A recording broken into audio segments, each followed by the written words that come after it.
Welcome back now. Derek has decided to give up his day job. Well, we're making him double job today. Yeah, double job. He's having a life on the farm. You're down the farm with the cucumbers, Derek. Hello, come in, guys. We can hear you loud and clear. Welcome back up here to Russia, North County, Dublin.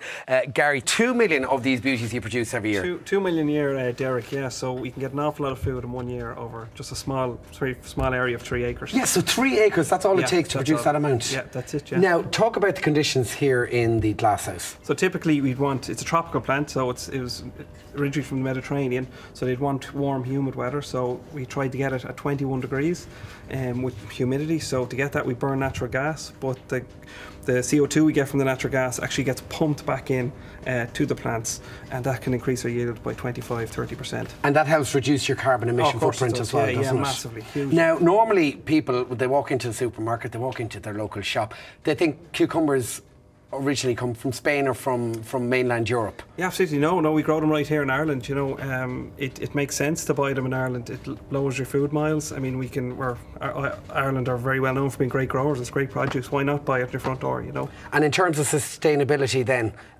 in terms of transporting them to local, you supply to what suppliers? Dunnes Stores mainly. But if you think about it, like we're here in Dublin, a lot of shops are only up the road. You know, you literally go from the farm to a wholesaler to the shop, and otherwise they'd be coming from all the way from Holland or Spain, you know. Okay, so buy local, buy fresh. Now we're going to buy Irish, exactly. Now we're going to pop over here to Shane. Shane, no pesticides used in the growing of these cucumbers, which is what I love, actually. Yeah, we don't use any pesticides. We control our insect pests biologically. There's a few different pests that attack the cucumbers, mainly thrips and spider mite and aphids. So we've different things here. Like this is a sachet that contains Swarovski, and that will attack the spider mite, and that's Spical, which will attack the spider mite. Sorry, Swarovski will attack the thrips. And then these bottles here are throughout the glasshouse. These actually contain parasitic wasps, which will come out and basically lay their eggs inside aphids. So they'll hatch out and basically give us an army of parasitic wasps. So it's like Ant-Man here. Yeah, it's almost like biological warfare. Pretty much, yeah. Now, you also won a sustainability award as well. Yeah, we won the Fingal County Council Sustainability Award last year, and one of the major things for that was, as Gary was saying, we're reusing the CO2 from the boiler to enhance our yield. And also with any bendy cucumbers, we have a line of with Dunnes Stores of portions, which reduce our food waste dramatically. Like we've very little waste. Very little waste, which is great. And Gary, we're going to pop over here. So we'll take a look at these cucumbers, and this is what people are normally used to getting. Yeah. But what happens, Gary, when we get little ones like this, little bendy ones? Little bendy ones, yeah. So as Shane was saying, literally, if you take this one as an example, we can cut the straight end off, and that gets flow wrapped, and it suits. Like it's just a small portion, but that size, and it'll suit maybe someone who's single or got a small family or only wants a small. But the likes of this little fella now, or this big fella. Okay, you could take him home. Yeah.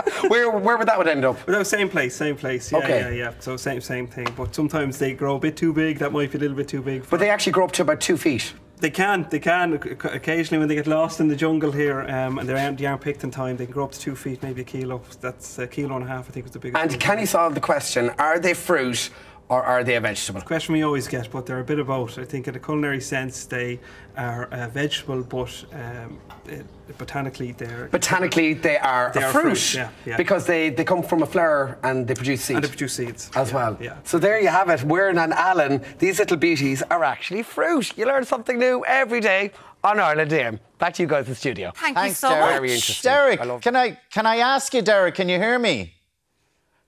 Yes, loud and clear, Al. How can we know? How do we know we're buying their ones and not ones from Spain or Holland? Are they marked? They want to know how do we know we're buying Irish or not the foreign ones? Are they marked? Well, yeah, of course we marked. We're Board B audited every year, so as part of that Board B authentication, you get the Irish flag on your produce. Oh, you get the Irish flag. So you say from Ireland as well. Okay, so you take a look at one of these, Al, and a big Irish flag in it, and off we go. Chomp chomp. Nothing more Irish. We'll grow all the crew as well. Nothing more Irish than a cucumber now, as we found out today. And it's a fruit.